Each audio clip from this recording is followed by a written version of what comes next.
Exercise. Break down your vision into goals. Now it's your turn. This exercise is a continuation from your vision board. So you'll need your list of goals, your list of your next moves.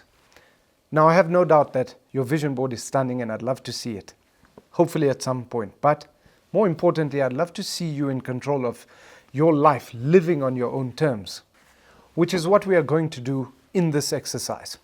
Right now you are clear on your vision and it's time to convert that aspiration into actionable steps and then further into a system and a way of life so you can make decisions that serve you daily. It takes effort, consideration, flexibility, belief and consistency.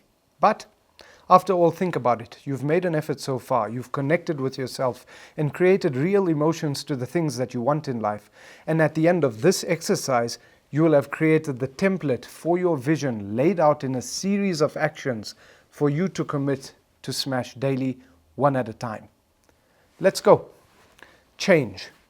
If you keep doing what you've always done, then you can expect the results you've always had. Change is driven through action, and action is concerted effort towards something. And effort towards something requires time. And when is the best time to do something? Now, right? Unless your baby needs you.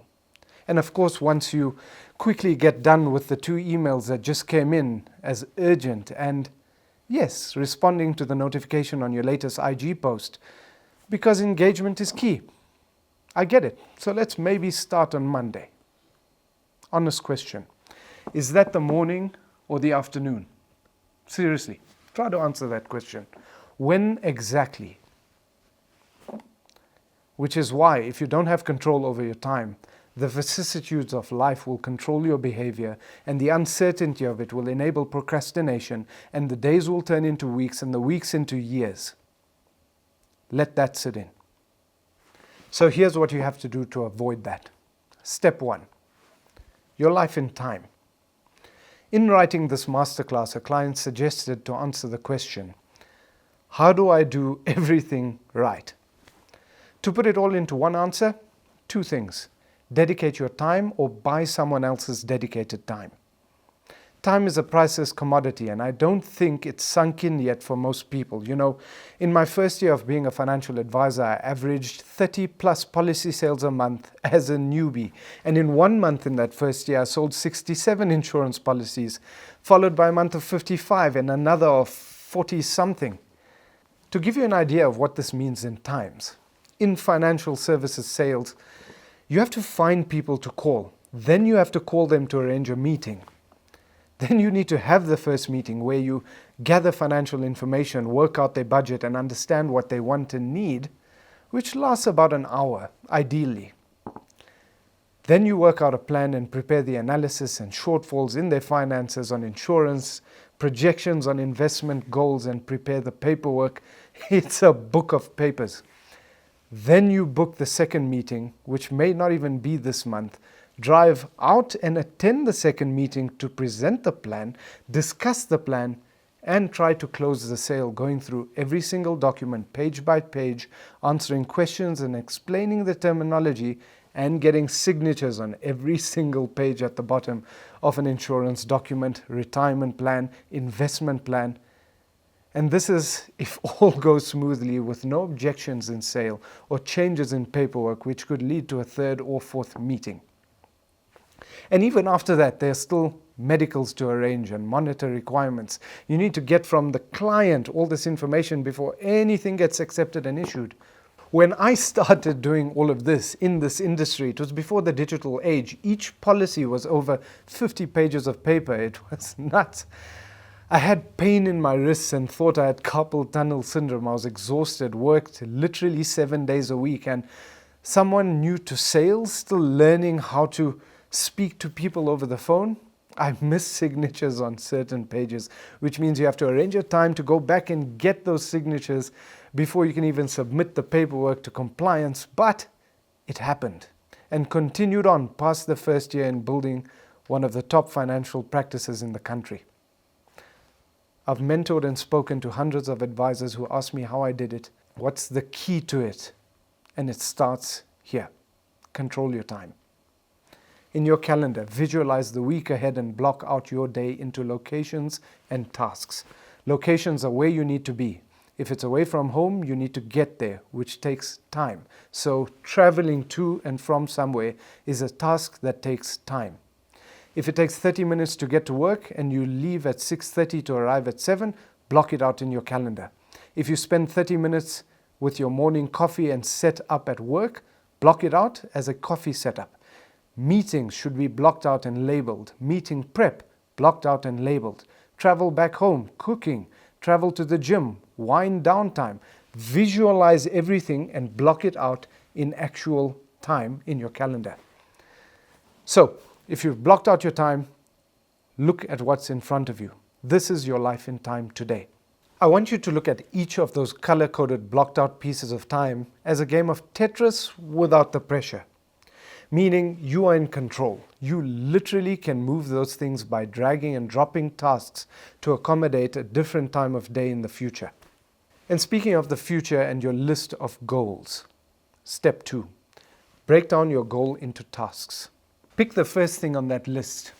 Remember, you've already rearranged that list in terms of what needs to happen next in your journey. So, how do you break that down into small, achievable steps? Here's an example. If the first thing on that list is getting out of bad debt, the key to breaking down anything we know is to ask the next question. So, ask yourself, how do you do that? Well, the answer to that question is, if you don't know the answer, more questions, right? What do you need to know about paying off debts? Where do I find this information? What are my debts? Where are they? What do they cost? Interest rates? Who do you owe them to? Here are the answers. I can watch Nabil's video on how to pay off debts on the Money Talks website. I can check my emails for the latest statements and balances. The interest rates should be on my statements from each organization. And if they're not, I can call each one of those companies and ask. It doesn't stop there. There are follow-up questions. Which method from the video am I going to apply? When? What information do I need to consult to manage my process? When can I expect to achieve this goal? How do I do it faster?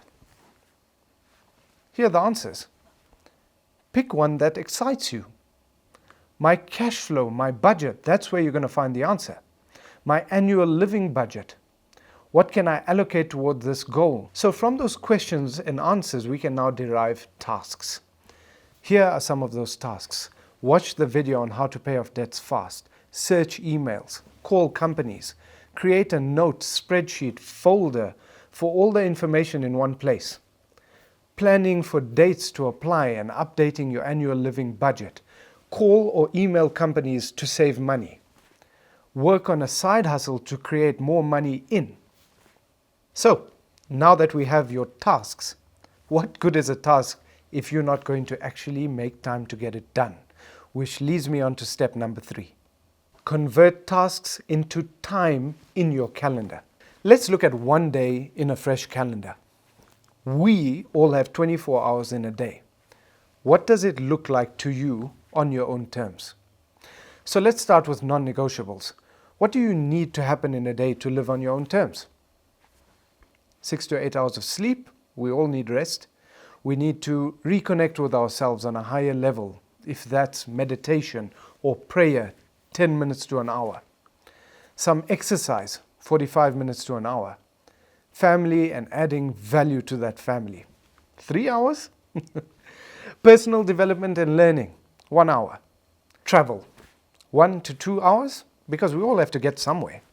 Adding up all of those hours leaves us 8 hours to earn a living, including lunch and coffee breaks, right? 6 questions. What is happening in that 8 hours that is serving your life with money?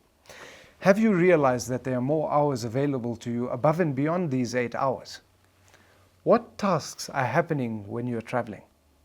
What tasks are truly automatic to you versus that need your active full attention? What tasks need to happen in order for you to move forward in your journey? Where can you trade off time? Realistically, most people are lucky to find an hour in a day which they are truly present in their vision. So much so that there are apps to show you how you spend your time, how well you sleep. Did you even rest? And if you think about it, where's all that time going? Into worrying about something, procrastination, browsing social media, wasting, dreaming, hoping, suffering slowly, which are all energy drain cycles, to be honest. The first year of 30 plus policies sold a month, this is how my diary looked, how my time was spent. I literally used to listen to voice recordings of meetings I attended in training, of my mentors' voices who ran incredible meetings while I was driving.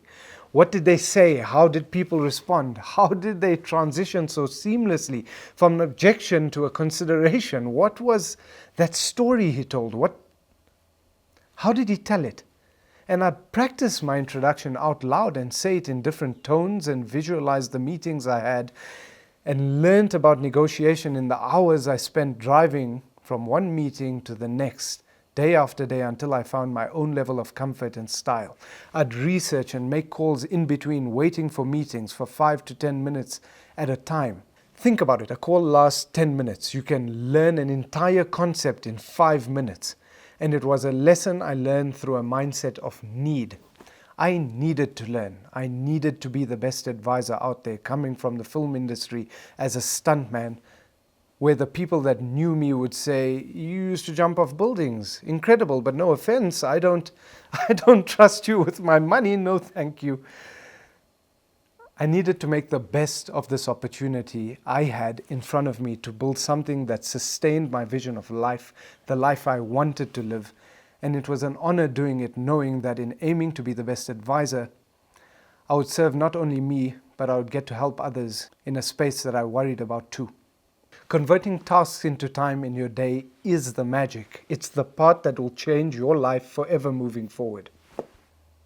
So if you look at the list of tasks from step 2 and break it down into time, watch how to pay your debts off fast. 10 minutes. Where can you find that 10 minutes? Block it out in your calendar.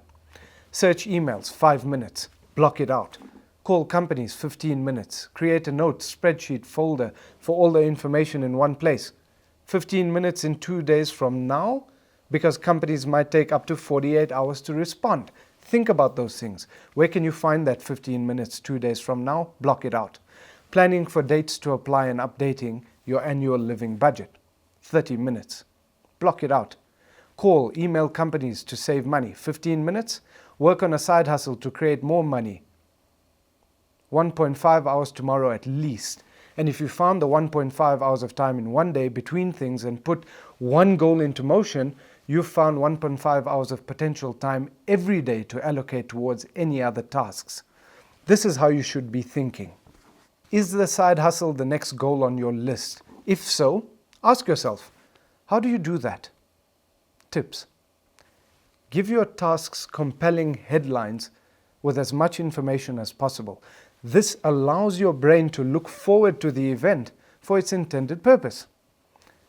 Here's what I mean. Imagine looking at your diary and seeing a heading called admin.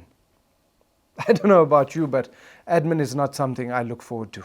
I definitely have to do it, but it would be way more exciting knowing that I would be spending my time gathering logbook information to guarantee a tax rebate of 30,000 Rand, which I will use to pay my holiday booking in 2 months from now. That's my headline. That's exciting. If I see that I'm excited for it later, and if I allocated that time to do that task 2 weeks ago, chances are I'm far from it mentally when the time comes to focus on it. But this is where the note you left for yourself comes in, right? If the task comes up, create a note spreadsheet folder for all the information in one place. It may be labeled debt-free in 5 more months. That's exciting. And I have a note attached to that saying, didn't need to fill up this month, allocate that extra 2,000 Rand towards personal loan, work out and make total payment on Friday. That's me moving towards my goals. I am excited for that. So you see, every task starts where you left off and ends with a scheduled new task in the future, with where you intended to go with it next. By doing this for every task, you get the luxury of leaving all of your thoughts in pieces of allocated time, and you can get rid of to-do lists that never end. If you do this, you'll learn to account for what can go wrong. What happens if you're well into paying your debt off and you get a phone call for money to pay your siblings' school fees? Or you have roof leaks or anything that can be an obstacle in your immediate goals and plan? You'll be able to plan for that. You learn to choose and spend your time with people that align with your goals. You're not in this alone. There are people who want to be better, and they are right here in the community, so share your goals, and there will always be someone to support you if you're willing to put in the effort. And the more you do this, the better you'll get at it. So welcome to the level playing field.